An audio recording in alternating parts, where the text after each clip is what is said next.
¿Qué tal? Muy buenas noches. Sean bienvenidos a una nueva emisión de su programa Criterios. Y en esta noche estaremos conversando sobre ese tema tan importante como es la educación. A ver, ¿qué ha pasado con la prueba Avanzo? ¿De verdad es tan diferente como la PAES? ¿Será que se obtuvieron mejores resultados? Y para el próximo año, ¿se va a mantener la presencialidad? Eso y más, en esta ocasión lo estaremos discutiendo con el licenciado Paz Setino, dirigente sindical de las bases magisteriales, y también con el licenciado Javier Hernández, presidente de la Asociación de Colegios Privados de El Salvador. Licenciado Paz Setino, ¿qué tal?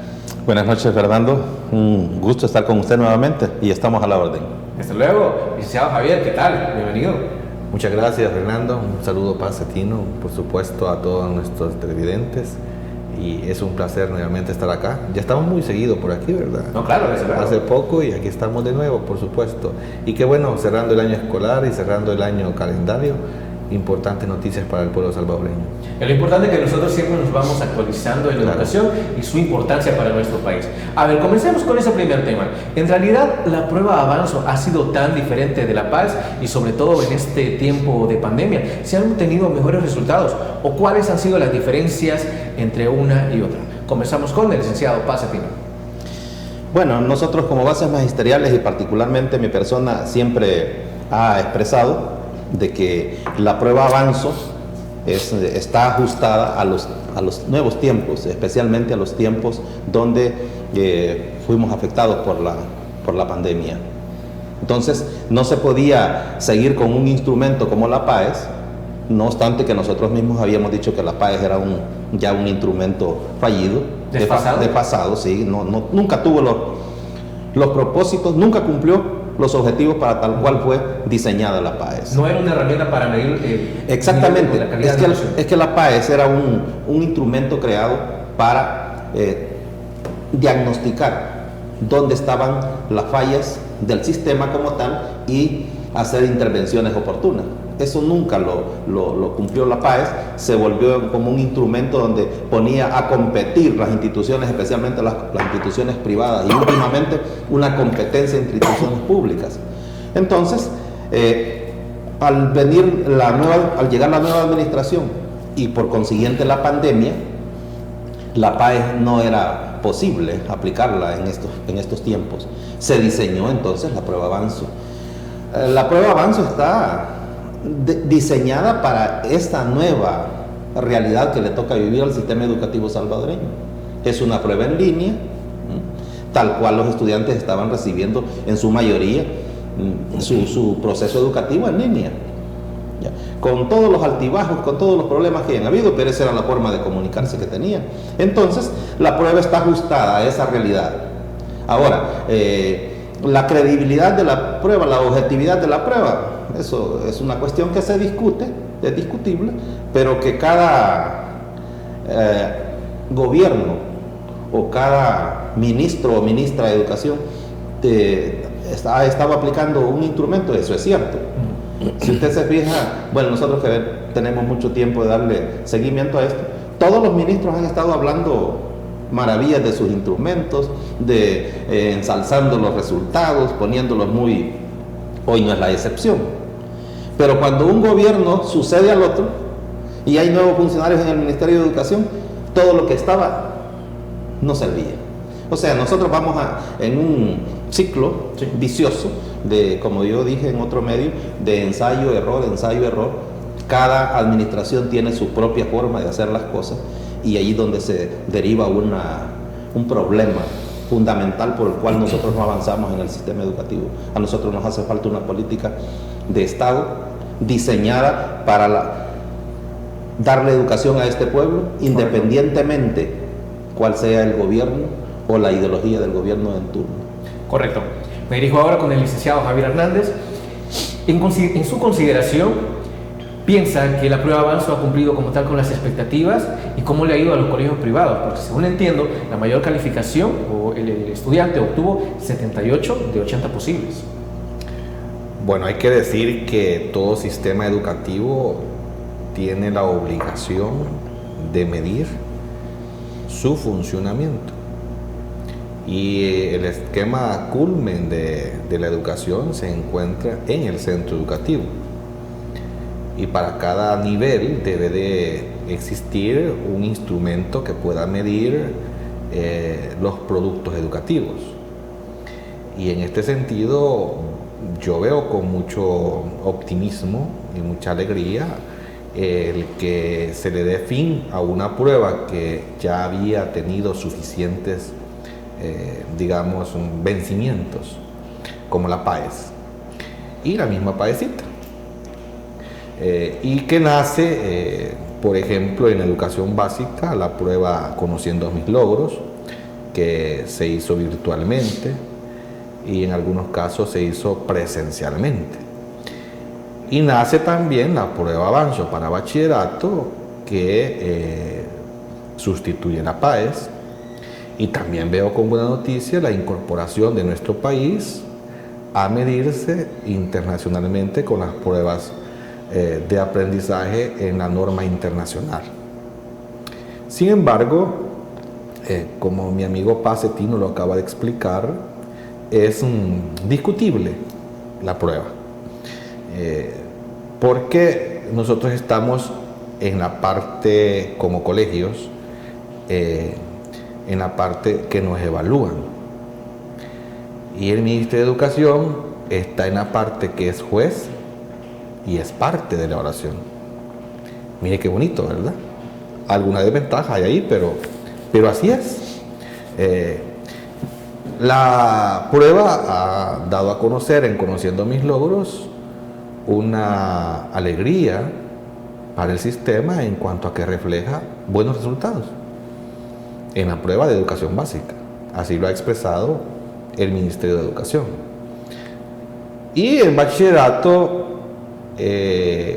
con mucha alegría, acaban de anunciar resultados que parecen ser muy satisfactorios, donde la mayoría de estudiantes se ubican en el nivel intermedio y avanzado, los mejores niveles. Sin embargo,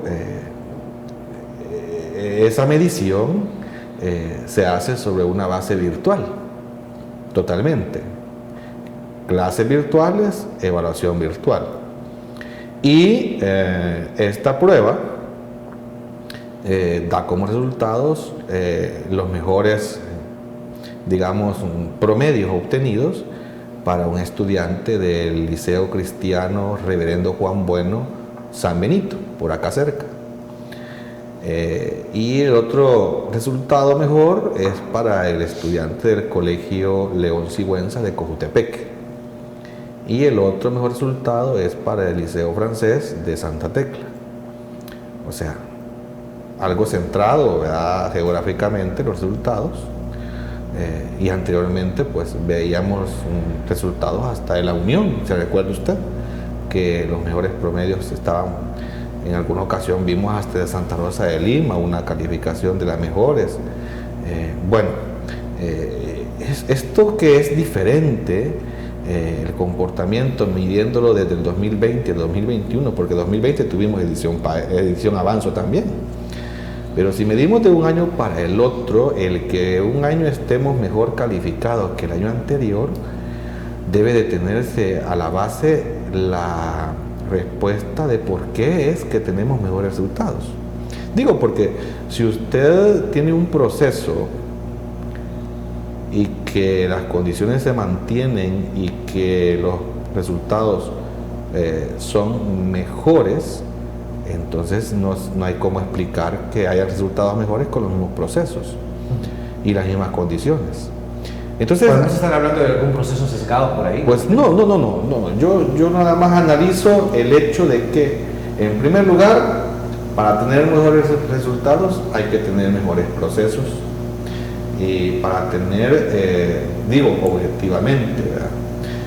Y también que la virtualidad se convierte en una modalidad de educación en la cual podemos nosotros ser objetivos, en el sentido de que hay cierto margen de error que puede haber en los resultados, en el hecho de que se responda a una prueba virtualmente no es lo mismo que se responda presencialmente, así impreso el instrumento.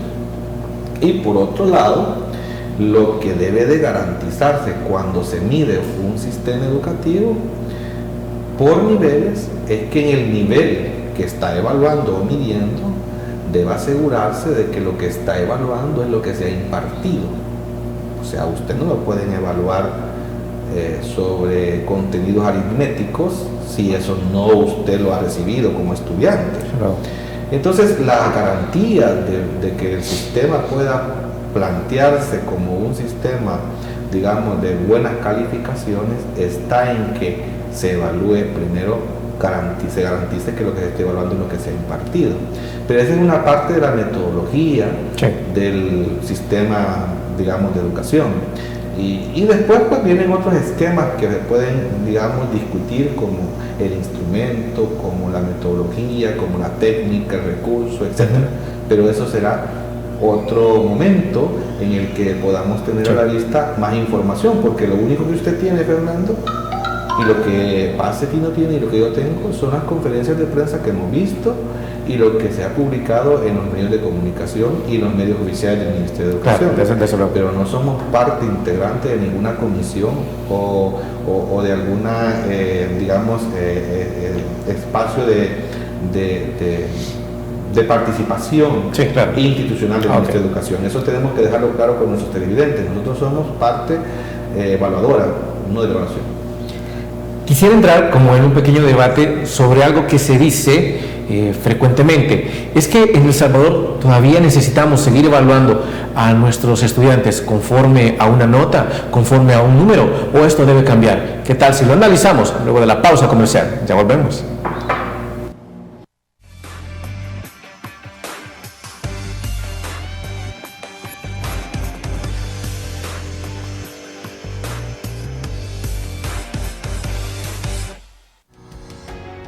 Samvar, una empresa que cree en la sostenibilidad ecológica y en la cultura de productos biodegradables en El Salvador, decididos a proveer las mejores soluciones en limpieza, porque cuidar el medio ambiente es tarea de todos.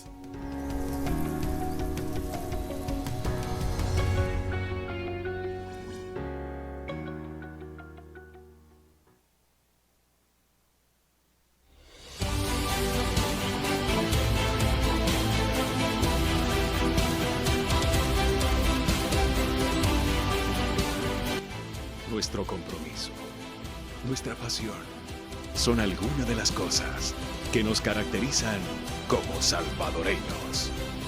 Farmacia La Buena, la farmacia de todos.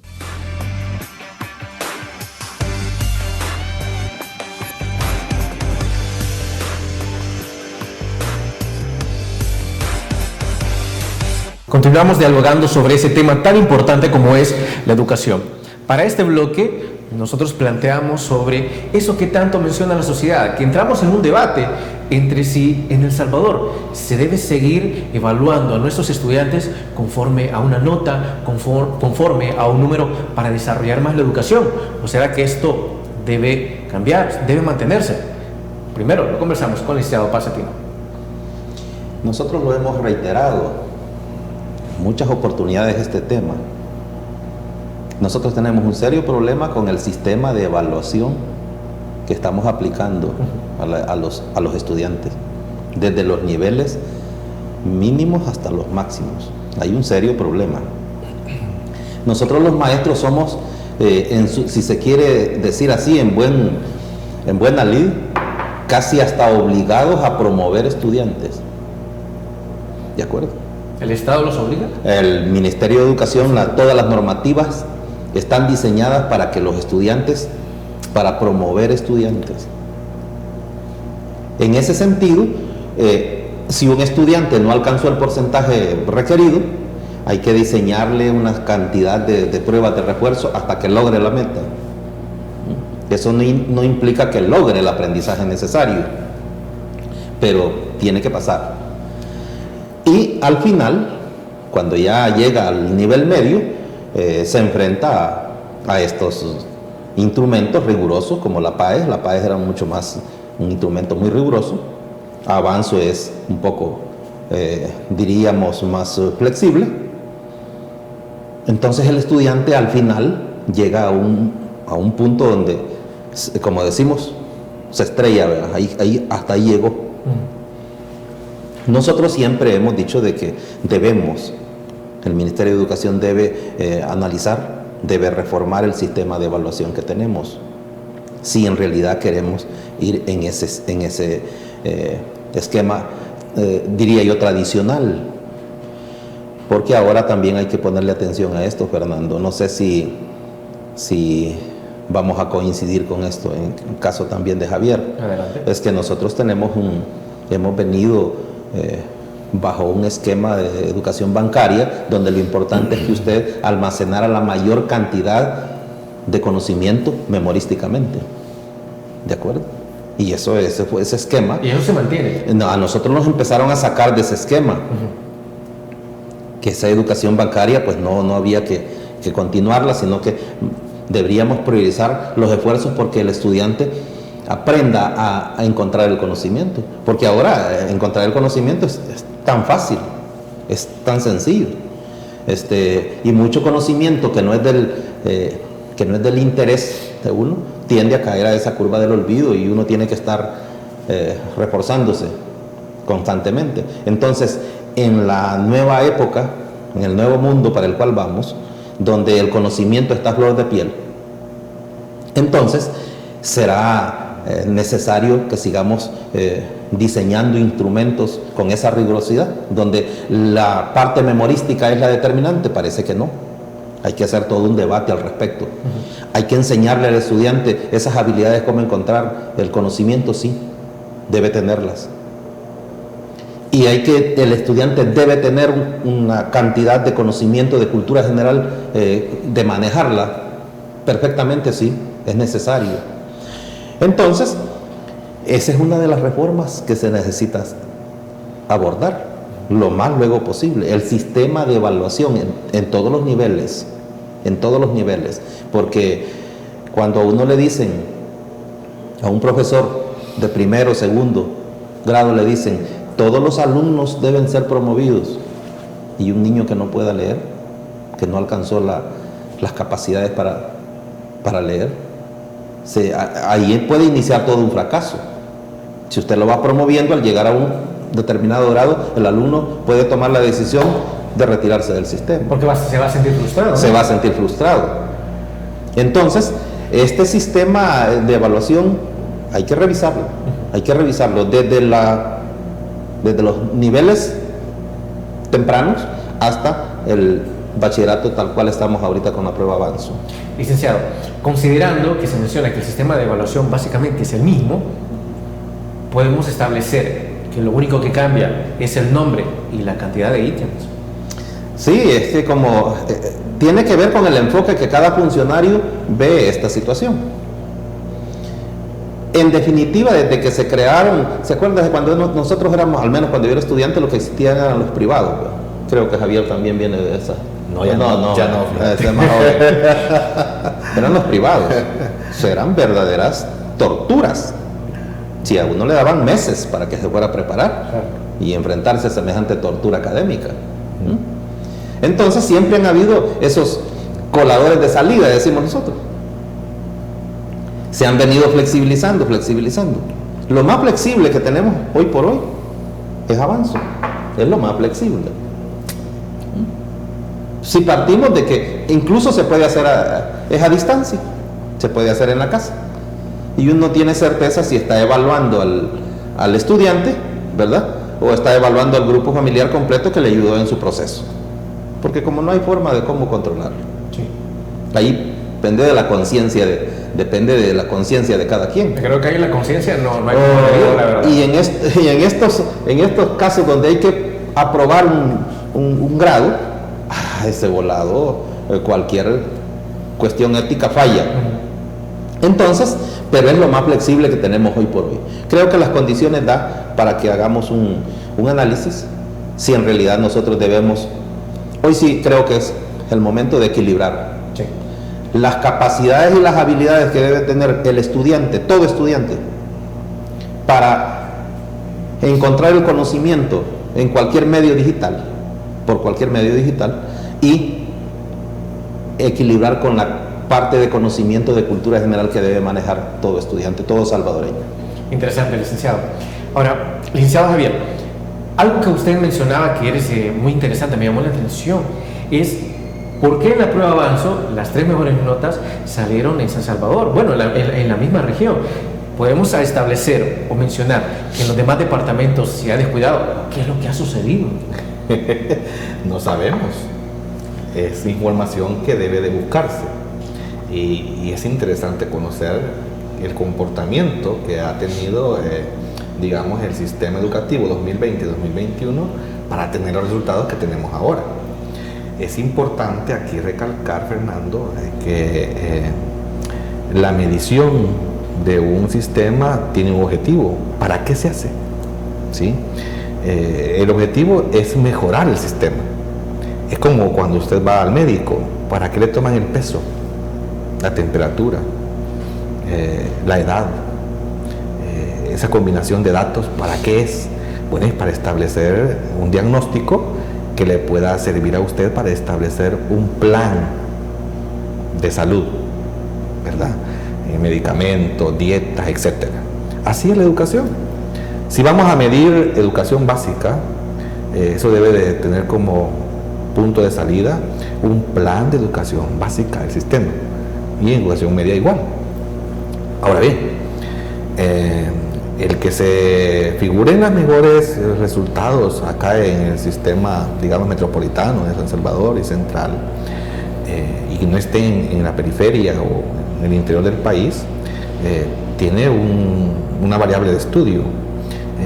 Nosotros en los colegios privados hemos tenido estudiantes que han hecho la prueba Avanzo fuera del país, pues como era virtual, ¿verdad? Algunos estudiantes, y la prueba fue ya casi fuera de calendario académico, ¿verdad? Entonces, en este sentido, la prueba tiene muchas virtudes que yo las reconozco y creo que son dignas de mantenerlas. Sin embargo, en el sistema educativo, humildemente sí puedo sugerir que le dejemos el trabajo asesor de educación a los expertos. ¿Y quién es el experto en educación? El docente. A él hay que preguntarle. A él hay que confiarle la gran responsabilidad del nuevo sistema educativo. Error gravísimo de todos los gobiernos es que los planes nacen en un escritorio y nunca entran al aula del centro educativo. Ahí se quedan, en el escritorio, porque ahí se construyen.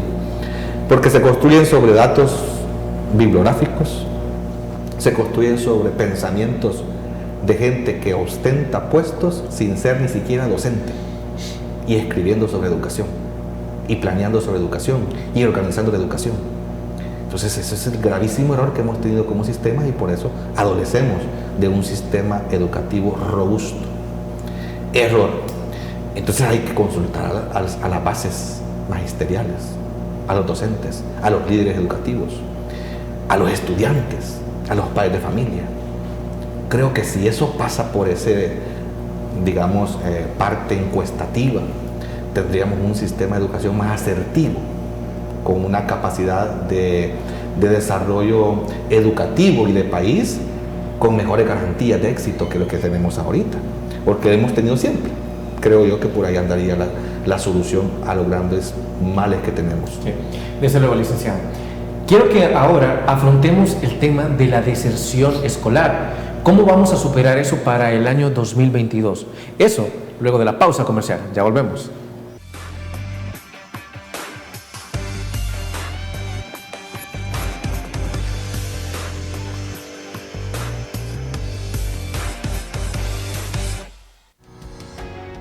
Samvar, una empresa que cree en la sostenibilidad ecológica y en la cultura de productos biodegradables en El Salvador, decididos a proveer las mejores soluciones en limpieza, porque cuidar el medio ambiente es tarea de todos.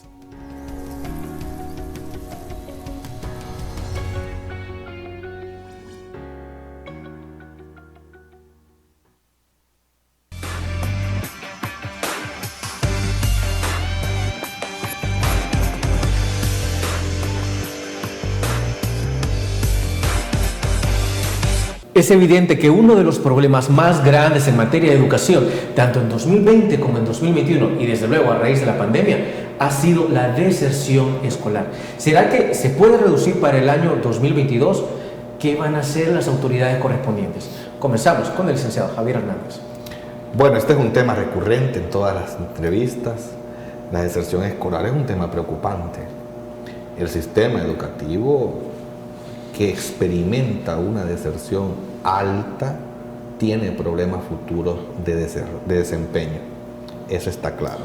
Porque el alumno que deserta del sistema educativo se convierte en un estudiante de sobreedad, o sea, que tiene una edad avanzada biológicamente, con un nivel escolar que no va acorde a su edad cronológica. Ok. Y también pues le aumenta la repitencia. O sea, el país invierte 2 veces en el mismo estudiante. Porque invirtió en el año que desertó y va a invertir en el año que se reincorpora. Eso no es bueno para ningún sistema educativo. Y en este esquema, la deserción que se experimenta normal, pues es manejable en el sentido de que ya están, digamos, los planes para sobreedad y para repitencia. Pero con la pandemia, este dato tuvo que haberse disparado. Yo no sé si un periódico que acaba de mostrar unos datos hace poco, no sé de dónde sacó esos datos, pero estaba viendo una diferencia de matrícula entre un año y el otro. El sistema público ¿aumentó? No, que donde vemos de un año al otro una disminución de matrícula. Hablando de sumar público y privado. O sea, como quien dice, el dato de matrícula 2020 comparado con el 2021, 2019 comparado con 2020, y vemos disminuciones alarmantes. Si esos datos son verídicos, no sé cuál es la fuente del medio, es preocupante. Y en ese sentido, la pregunta que surge es ¿por qué desertan? ¿Por qué se van? Antes se decía que de los colegios privados, por ejemplo, la deserción se debía a que el papá ya no tenía para pagar el colegio, que ya no tenía para poder mantener un estudiante en un colegio con los requisitos o condiciones que hay que cumplir. Pero además de eso, hoy se suma una variable súper delicada y es el modo de enseñar y aprender.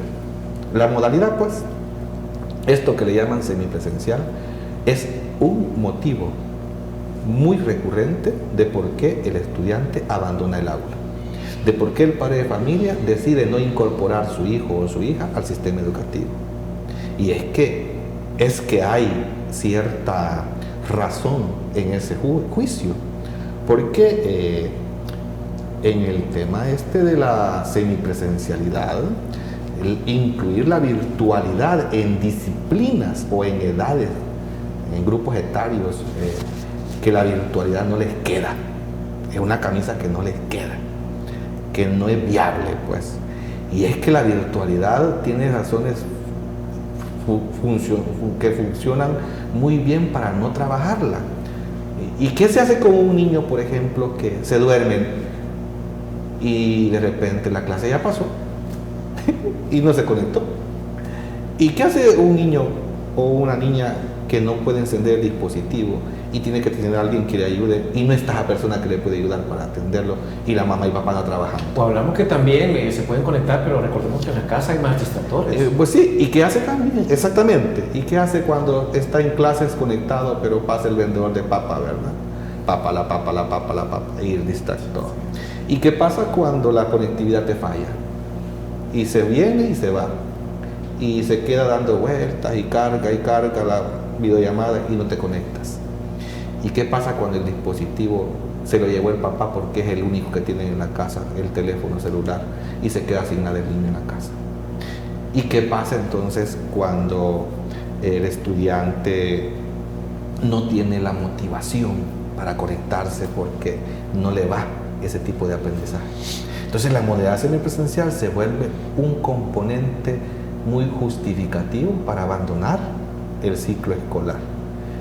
Yo tuve una madre de familia la semana pasada en el colegio que había desertado 3 niños en el año 2020 al solo comenzar la pandemia. Cuando el presidente Bukele anunció el cierre de escuelas, lo sacó. Y pasó el año y no se reportó. Y el año 2021 la estábamos esperando porque no había sacado documentos del colegio para matricularse en otro lado. Era evidente que estaba en su casa, sin estudiar los niños. Le buscamos, no la encontramos, le llamamos tampoco. ¿Qué sucedió? El 2021 no lo matriculó. Pero llega la semana pasada y llega. Y hasta ya aparece, le digo yo. Sí, me dijo, es que eso me dijo de esas clases por computadora, a mí no me convencen para nada, me dijo. Y así es que mejor los dejé sin estudiar el año pasado, ni este otro. Y los voy a matricular para el próximo año a ver cómo va a ser esto, me dijo. Todavía con la duda de cómo va a ser esto. ¿Cuántos papás con mamás como esta madre enfrentan la decisión de matricular o no a su hijo de esta manera? Entonces, la modalidad semipresencial no es la camisa que le queda a todas las disciplinas, porque hay materias que no se pueden dar virtualmente, no a todas las edades, porque entre menor es la edad, mayor es la complicación de trabajar virtualmente. No les queda a todos los maestros porque no todos estamos preparados para animar virtualmente al estudiante y desarrollar la clase virtual. No le queda a todas las familias porque no todas las familias tienen los mismos recursos para conectarse, ni los mismos acompañamientos para el niño o la niña en el hogar para llevar la virtualidad. No les queda a todos los hogares, porque no todos los hogares tienen acceso a la conectividad. En algunos hogares habrá mucha fuerza, digamos, de un ancho de banda adecuado para conectarse, pero en otros no hay señal de ninguna para conectarse. O sea que hay razones suficientes para decir, mire, retornemos a la presencialidad para tener mayor cobertura educativa y mayor calidad de educación. ¿Qué es lo que tenemos que buscar? Excelente, licenciado. Ahora, mi pregunta va enfocada: ¿ha hecho algo el Ministerio de Educación o ha reaccionado respecto a la decisión escolar? ¿Qué nos dice el licenciado Pasatín? Mientras se mantenga la amenaza del virus y no logremos la asistencia del 100% de los alumnos a la escuela, se va a seguir dando este fenómeno de la deserción. Esto es grave en la escuela pública. Los datos no se quieren dar a conocer, pero en algún momento tendremos que conocer esos datos. El nivel de estudiantes que abandonaron el sistema educativo desde el 2020 a la actualidad es grave, es serio. Lógicamente, tal cual apunta Javier, imagínense si en el colegio privado, donde las familias se supone tienen mejor percepción o conciben la educación de sus hijos como algo prioritario, hay mejores recursos. Ahora imagínense en la escuela pública, donde la familia que vive de vender en un canasto en la calle le da muy poco el valor agregado que tiene la educación para sus hijos, y hay que mandarlos en algunos casos casi por obligación a la escuela. Ahora con esto de la pandemia es un buen pretexto para no enviarlos.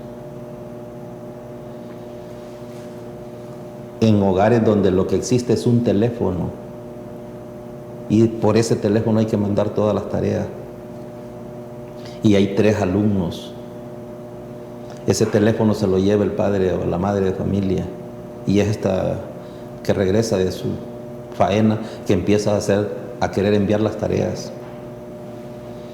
Es una situación muy complicada en lugares donde la conectividad no es posible. ¿Por qué cree que los alumnos se alegran tanto cuando les da la computadora? A los alumnos se les nota en el rostro la alegría de tener la máquina. Es que ya no van a depender del teléfono de su papá o de su mamá. Van a tener un instrumento. Sí, el Ministerio de Educación está haciendo eso. Sí. Está proporcionando esos medios para que los alumnos no, un poco amortiguar el fracaso. Mire, la cantidad de alumnos que nosotros tenemos que ya no regresaron a la escuela ni se conectaron, y uno les pregunta qué sucede cuando logra hablar con ellos o con algún familiar o con sus amigos que los conocen, y nos dicen: no, es que ya está trabajando. Se fueron a trabajar. Los hijos de los vendedores andan vendiendo, los vendedores ambulantes andan vendiendo. Conocieron, ya empezaron a recibir dinero, y usted sabe que cuando uno es joven, cipote, con muy poquito que reciba, se siente muy bien. Ya empezaron a recibir dinero. En ese sentido, el fenómeno de la deserción va a continuar mientras estas condiciones de pandemia sigan. Pero es que uno también, esto le ha servido para conocer la realidad de la familia también salvadoreña. Mire la cantidad de niñas embarazadas que han aparecido en los momentos donde estaban bajo el resguardo de sus padres, de sus familias, hombre. Me decía una maestra a mí: yo le aseguro, profesor, que si nosotros hubiésemos tenido a estos alumnos presencialmente en la escuela, no hubiesen quedado embarazadas, porque los profesores, especialmente las mujeres, las hacen más de consejeras. Una consejería que a lo mejor no le funcionó a la madre o al padre de familia hoy en este tiempo de pandemia. Entonces, es una lástima cuando volvamos a la normalidad, a las clases presenciales en el 100%, ahí vamos a conocer, ahí nos vamos a dar cuenta cómo los números han descendido y realmente cuál es la deserción educativa que hemos tenido en todos los niveles del sistema. Algo muy interesante que ustedes han mencionado es respecto a que si vamos a volver a la semipresencialidad para el 2022, pero hay ciertos puntos interesantes para dialogar debido a que vemos niños en todas partes. Pero eso, luego de la pausa comercial. Ya volvemos.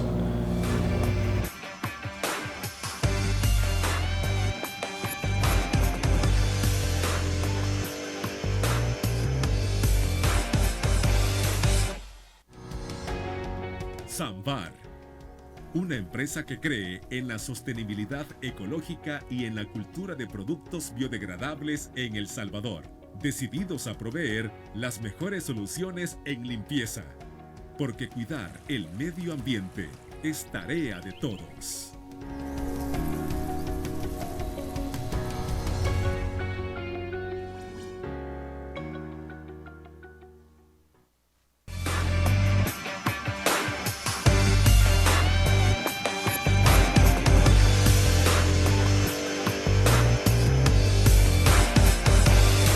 Un debate fuerte que se maneja en la sociedad es sobre cómo los niños van a regresar el próximo año a estudiar. Estamos hablando, ¿se mantiene la semipresencialidad o volvemos a lo presencial? Lo que muchos mencionan es que la forma es que se mantenga la semipresencialidad, pero es que aquí entramos en un debate también. Vemos a los niños en los estadios, los vemos en los parques, en los centros comerciales, los vemos en el cine. Pero ¿por qué sigue habiendo oposición a que regresen del todo a la presencialidad de sus escuelas? Licenciado Pasatino. Bueno, lo ideal sería que tengamos a los estudiantes en las escuelas. Eso es lo ideal.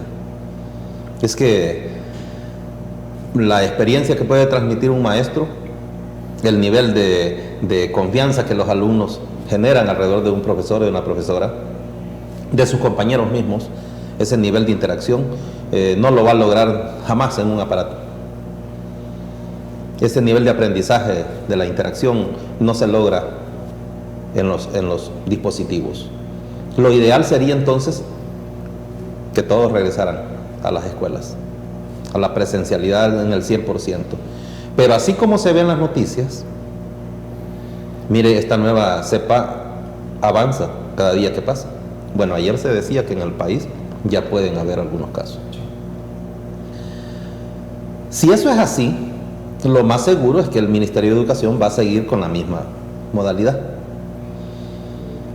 Pero el Ministerio de Educación debería ser un poquito más incisivo en algunos casos, con algunas familias, que en realidad los responsables de esas familias no garantizan la seguridad, no tienen a sus hijos en resguardo por la seguridad del virus, sino que sus hijos, con lo que dice usted, andan en todos lados. Podemos ver que las autoridades Sí. están actuando de manera muy suave. Tienen que ser un poco más incisivos con esas familias que no resguardan a sus hijos, sino que sus hijos andan en cualquier lado, pero no quieren ir a la escuela. Ahí hay una situación complicada, pues, porque si yo no envío a mi hijo a la escuela para prevenir que me le dé el virus, yo tengo que mantenerlo en casa. Y tengo que buscar la forma de cómo él se está conectando para hacer sus tareas. Pero si no se está conectando, no lo mantengo en la casa, sino que uno lo ve en las canchas ahí por todos lados, entonces, ¿qué estamos haciendo? Eso hay que revisarlo. Yo creo que deben de darle, como decimos, un poco más de un margen de libertad a los profesores, a los directores que conocen estas familias, que no están aprovechando el tiempo tal cual está establecido, sino que es una cuestión bien deliberada para decirle, mire, su hijo debe estar en la escuela, porque estamos perdiendo el tiempo en eso. Así como está la situación ahorita, Dios quiera que esta cepa no nos vaya a golpear mucho. Pero ya hay un fuerte clamor en los padres de familia, porque el 100% de los padres de familia ya están incorporados a sus actividades. Hoy todo el mundo está trabajando. Hoy los estudiantes tienen menos oportunidad. Y se dan casos como estos. Mire, Fernando, yo recibí una madre de familia que me dice, yo estoy pero muy decepcionada, extrañada, porque mi hijo solo pasa, dice que haciendo las tareas, que enviando tareas, pero cuando vengo a hablar con los profesores, ninguno recibe nada. O sea, que le está mintiendo. Él le dice que está haciendo sus tareas, pero está en otra cosa, porque como en la computadora o en el teléfono usted se puede divertir de cualquier manera. Entonces, hay alumnos, incluso ya mayorcitos, que están, como decimos, jugando con la confianza de sus padres y de sus madres. Y eso tenemos que buscar la forma de cómo evitarlo. Desde luego.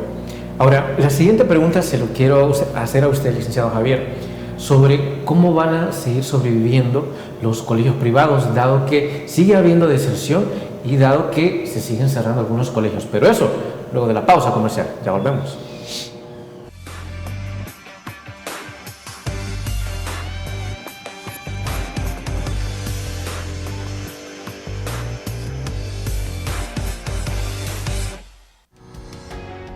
Samvar, una empresa que cree en la sostenibilidad ecológica y en la cultura de productos biodegradables en El Salvador, decididos a proveer las mejores soluciones en limpieza, porque cuidar el medio ambiente es tarea de todos.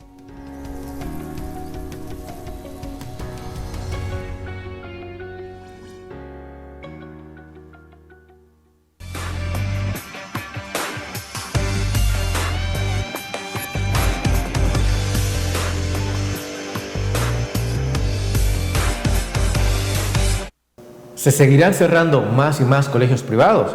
Que nos lo diga el licenciado Javier Hernández. Bueno, la esperanza es que no, ¿verdad? Estamos trabajando para que eso no pase, para que en vez de tener menos educación en el país, tengamos más educación.